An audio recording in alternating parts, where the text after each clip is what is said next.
சினிமாவை இப்படி கஷ்டப்பட்டு எடுக்கிறாங்க. ரொம்பவும் கஷ்டப்பட்டு இதை பார்த்திங்கன்னா அந்த கதாநாயகி சொன்னாங்க, இவர் டைரக்டர் கூட சொல்லலை, மதுரைக்கா சொன்னாங்க, அந்த நீங்கள் பார்த்த ஜல்லிக்கட்டு காட்சியிலெல்லாம் நிஜமாகவே கஷ்டப்பட்டு ஆளுகளை வச்சு ரொம்ப பயங்கரமாக எடுத்திருக்காங்க. ஆரம்பத்தில் பார்க்கையில் எனக்கு கொஞ்சம் என்னடா இது, நம்ம பிராங்க் ஸ்டார் ராகுல் எல்லாம் போட்டு கலாச்சிக்கிட்டு நல்லா நடிச்சிருந்தாங்க. நிறைய புதுமுக நடிகர்களை எல்லாம் அறிமுகப்படுத்தியிருக்காரு. அதுக்காக நான் பாராட்டு சொல்லணும். ரொம்ப கஷ்டப்பட்டு இப்படி எடுக்கிறவங்களையெல்லாம் ஊக்குவிக்கணும். அப்புறம் பார்த்தா பயங்கரமான செகண்ட் ஹாஃபில் அடித்து நிகழ்த்திட்டாங்க. அதாவது இது சாபக்கேடு. நம்ம ஊரில் இந்த ஜாதினால், இன பிரச்சனைனால இந்த கபடி, இந்த மாதிரி ஜல்லிக்கட்டு, பல போட்டிகளில் பல திறமசாலிகள் வர முடியாமல் வரவிடாமல் மிகப்பெரிய கொடூரங்கள் நடக்குது. மேலே வரைக்கும் பாருங்க, வினேஷ் போகத்தா ஒரு தங்கப்பதக்கம் வாங்கிட்டு வந்திருக்க முடியும் ஒலிம்பிக்கில். மேலே இருக்கிற ஆட்சியாளர்களே அதை தடுக்கிறாங்க. இந்த மாதிரி ஒரு சூழ்நிலை, இந்த மாதிரி ஒரு சாபக்கேடு இந்த நாட்டில் இருக்கிற வரைக்கும் இந்த நாடு உருப்படாது. எத்தனை ஆட்சிகள் வந்தாலும் சரி, எத்தனை அதிகாரங்கள் மாறினாலும் சரி, அடிமட்டத்திலேருந்து ஒரு பல்சர் மாதிரி, ஒரு கருப்பன் மாதிரி இந்த நாடு உண்மையான ஒரு ஜனநாயகத்தை இன்னும் பார்க்க முடியாத இருக்கையில் இப்படி ஒரு தவறான கைகளில் மாட்டிகிட்டு இருக்கையில் ஒரு தைரியமான ஒரு கதையை அவர் எடுத்திருக்கார். அதற்காக மனந்திருந்து நான் இவரை பாராட்டுகிறேன். மிகப்பெரிய சாதனை, தைரியமாக எடுத்திருக்கார். அதை நகைச்சுவையாக சொல்லியிருக்கார். நான் அதிகம் பேச விரும்பலை. நீங்களே பார்த்துருக்கீங்க, தென் மாநிலங்களில் பல இடங்களில் இந்த ஆணவ படுகொலை, ஆணவ கொலை, ஒருத்தர் வந்துடக்கூடாது, ஒருத்தரை மட்டும் தட்டியே வச்சுருக்கணும் அப்படிங்கிற போக்கு என்றைக்கு ஒழியுதோ அப்போ தான் நேற்று நம்ம கொண்டாடின குடியரசு தினத்தின் உண்மையான அர்த்தம் நிற்கும் இந்த நாட்டில். பாபா சாஹேப் அம்பேத்கர் 7-8 பேர் சேர்ந்து எழுதினாங்க. அந்த 2.5 வருஷமாக அங்கே ஃபின்லாண்ட், லண்டன், அங்கே இங்கே போய் டென்மார்க், பல நாடுகளில் போய் 8 பேர் கொண்ட குழு. அதில் அம்பேத்கர் டிராஃப்ட்மேன் கமிட்டி லீடர். எனது கைகள் இழுக்கப்படுகின்றன, எனது கைகள் இழுத்து செல்லப்படுகின்றனெல்லாம் வேதனையாக சொன்னார். அதே மாதிரி ஒரு தடவை அமைச்சராக இருக்கையில் பாராளுமன்றத்தில் சட்டத்தை எரித்தார். இன்னமும் அதுக்கான தேவை அதிகமாயிட்டே வருது. அம்பேத்கருடைய சட்டங்களே இந்த நாட்டில் வட மாநிலங்களெல்லாம் செத்தே போச்சு. சும்மா பேருக்கு சொல்லிட்டு ஏமாற்றிட்டு இருக்காங்க. பல பேர் பாதிக்கப்பட்டு இருக்காங்க.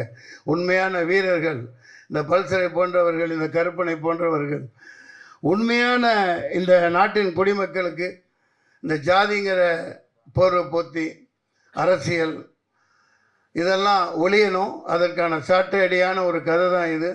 ஒரு பயங்கரமான ஒரு இதை வச்சுக்கிட்டு எப்படி அமர்த்தப்படுறாங்கங்கிறத காமிச்சிருக்காங்க. நான் அதிகம் பேச விரும்பலை. எனக்கு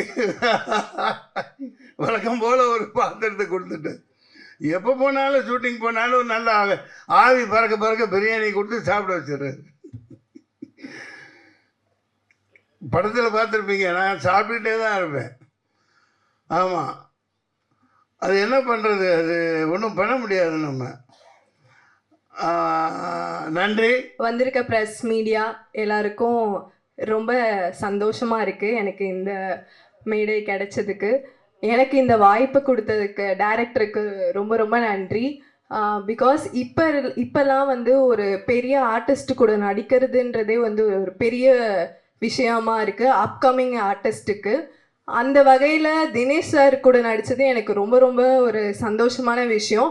இந்த படம் வந்து எனக்கு அடுத்த கட்டத்துக்கு கொண்டு போகிறதுக்கான ஒரு நல்ல ஓப்பனிங்காக இருக்குன்னு நான் நினைக்கிறேன். என்னோட பார்ட் வந்து ரொம்ப சின்னதாக இருந்தாலும் நான் அதை ரொம்ப என்ஜாய் பண்ணேன். எனக்கான ஸ்கோப் வந்து நல்லாவே கொடுத்துருந்தாங்க இந்த படத்தில். தினேஷ் சாரும் ரொம்ப ஃப்ரெண்ட்லியாக இருந்திருந்தாங்க. நிறையா சொல்லி கொடுத்தாங்க. ஒரு சின்ன விஷயமும் நீங்கள் இது இப்படி பேசலாம், இது பண்ணலாம் அப்படின்ற மாதிரி. ஸோ தினேஷ் சாருக்கு ரொம்ப நன்றி. அப்புறம் கேமராமேன் சார், அதுக்கப்புறம் மன்சூர் அலிகான் சார்லாம் இந்த படத்தில் இருந்திருக்காங்க. ஆனால் இவங்க கூடலாம் எனக்கு வந்து பெருசாக காம்பினேஷன் இல்லைனாலும் இந்த படத்தில் அவங்க இருந்த படத்தில் நான் நடித்ததே எனக்கு ஒரு பெரிய விஷயமா இருக்குது. ரொம்ப ரொம்ப நன்றி. தேங்க்யூ. அனைவருக்கும் வணக்கம். கருப்பு பல்சர் படம் எல்லோரும் பார்த்துருப்பீங்க. மெல்ல வந்து தன்னோட விளையாட்டு தளத்தை 2ஆம் பகுதியில் ஒரு சீறி வரும் காளையாக எப்படி ஒரு ஜல்லிக்கட்டு ஒரு விறுவிறுப்பான போட்டியாக இருக்குமோ அந்த மாதிரி 2ஆம் பாகத்தில் எல்லாரையுமே உட்கார வச்சு ரசிக்க வச்சுட்டு இந்த படம். இந்த படத்தில் நான் ஒரு கேரக்டர் பண்ணியிருக்கேன். சார் கூட தான் பண்ணேன். சார் கூட நடித்தது தான் ஃபஸ்ட்டு படம். எனக்கு ஒரு புது நடிகனாக இல்லாமல் முழு சப்போர்ட் கொடுத்தாங்க. இப்படி தாண்டா வரணும், இப்படி தாண்டா பண்ணணும் அப்படின்னாங்க.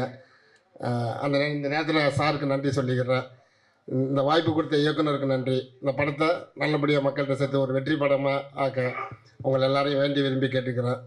நன்றி, வணக்கம். எல்லாருக்கும் வணக்கம். ரொம்ப நன்றி இன்னைக்கு இங்கே வந்து ப்ரெசென்ட் பண்ணிக்கிட்டது உங்களை இங்கே ப்ரெசென்ட் பண்ணிக்கிட்டதுக்கு. கருப்பல் சார் நீங்கள் பார்த்துருக்கீங்க. ஸோ உங்களுக்கு இதில் என்னெல்லாம் பிடிச்சிருக்கு அப்படின்றத ரொம்ப பாசிட்டிவாக மக்கள்கிட்ட நீங்கள் கொண்டு போய் சேர்ப்பீங்கன்னு நாங்கள் நம்புகிறோம். ஜல்லிக்கட்டு போர்ஷன்ஸ்லாம் நீங்கள் என்ஜாய் பண்ணியிருப்பீங்கன்னு நம்புகிறேன். ஸோ அந்த மாதிரி ரொம்ப முக்கியமான எலிமெண்ட்ஸை, இன்ட்ரெஸ்டிங்கான பார்ட்டை மக்கள்கிட்ட நீங்கள் கொண்டு போய் சேர்க்கணும். நடிக்கிறது ப்ரொஃபஷன் இதெல்லாம் தாண்டி ஒரு நல்ல டீம் கூட, நல்ல மனுஷங்க கூட நான் ஒர்க் பண்ணியிருக்கேன்னு எனக்கு ரொம்ப ஹாப்பியாக இருக்குது, இன்க்ளூடிங் தினேஷ் சார். ஸோ அங்கே ஒரு ஃபேமிலி மாதிரியே உண்மையாக இருந்தாங்க. இந்த படத்தில் நீங்கள் பார்த்த ஃபேமிலி பார்ட்லாம் உண்மையாகவே எங்கள் ஃபேமிலி மாதிரி எல்லாரையும் ட்ரீட் பண்ணாங்க. ஸோ நான் சொன்ன மாதிரி உங்களுக்கு பிடிச்சது எல்லாத்தையும் ரொம்ப பாசிட்டிவான நல்ல விஷயங்கள் இந்த படத்தை பற்றி மக்கள்கிட்ட கொண்டு போய் சேர்க்கணுன்னு உங்களை வேண்டி கேட்டுக்கிறோம். தேங்க்யூ. ஃபர்ஸ்ட் ஆஃப் ஆல் வந்திருக்கும் ப்ரெஸ் மீடியா நண்பர்கள் எல்லாருக்கும் வணக்கம். இவங்களை நான் ஃபஸ்ட் டைம் நான் மீட் பண்ணும்போது 150 இருந்தேன். உண்மையாக மச்சி தான் நான் ஃபோனில் பேசிட்டே இருப்போம். அந்த கோடம்பாக்கத்தில் ஒரு டைரக்டர் ஆகணும்னு ஆசைப்பட்டு ஒரு சுற்றிட்டு இருக்கிற ஒரு அந்த ஒரு ஹார்ட் ஒர்க்கு வேர்க்கையாக சுற்றிட்டு இருக்க ஒரு டைரக்டர் நம்ம பார்த்துருப்போம் நிறைய மூவிஸில் இருந்தாலும் சரி, இல்லை ரியல் லைஃப்பில் என்ன எக்ஸாம்பிள் நானும் அதே மாதிரி ரோட்டில் சார் எல்லாத்தையும் பாரத்தை எடுத்துக்கிட்டு இவர் அழுந்திருக்கார். ஆக்சுவலி நிறைய பேருக்கு தெரியாது இந்த விஷயம். ஏன்னா அட்டுக்கத்தி அண்ணன் அவர் ரொம்ப சப்போர்ட் பண்ணியிருக்கிறாரு. நான் ஃபஸ்ட் டைம் மன்சூரணி சார் பார்க்குறேன். அவரும் பயங்கரமாக சப்போர்ட்டாக பண்ணு தம்பி நம்ம எல்லாம் சேர்ந்து பண்ணலாம், அந்த டைரக்டருக்கு நல்லா ஒரு புஷ்அப் கொடுக்கலான்னு சொன்னாங்க. நான் பார்த்து லைக் எப்படின்னா ஒரு வேளை தான் சாப்பிடுவார். அது எதுக்கு நான் சொல்கிறேன்னா, மச்சி இந்த படம் எப்படி அதை கொண்டு வந்துடணும் மச்சி அந்த ஒரு பயத்தில் நிறைய ஹார்ட் ஒர்க், எவ்வளோ போராட்டம் நடந்துச்சு. பட் ஃபைனலி மேட் இட் மச்சான், ஃபைனலி மேட் இட். சீரியஸ் சொல்கிறேன். ஏன்னா அந்த கஷ்டம் சினிமாக்காரங்களுக்கு எல்லாருக்கும் மட்டும் தான் தெரியும். ஏன்னா நான் அவ்வளோ பெரிய ஆள் கிடையாது. இருந்தாலும் நான் ஏன் சொல்கிறேன், நான் நேரடியாக பார்த்து தான் சொல்கிறேன்.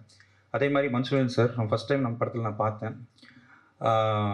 ரொம்ப ஸ்போர்ட்டிவாக நான் இப்படி போட்டுக்கலாமா சார் டைலாக், நான் எல்லாம் தம்பி போட்டுக்கப்பா, தப்பு என்ன இருக்குது அப்படின்னு சொல்லி ஒரு குட் சப்போர்ட் பண்ணாங்க. அதே மாதிரி அட்டுக்கத் சார், இந்த நடிச்சிருக்கிற மேடல், இவங்க எல்லாருக்கும் நன்றி. நான் எப்போவுமே மேடலுக்கு நன்றி சொல்கிறேன். அதே மாதிரி ஃபஸ்ட் டைம் ப்ரெஸ் மீடியா உட்காந்துருவங்க எல்லாருக்கும் ரொம்ப நன்றி.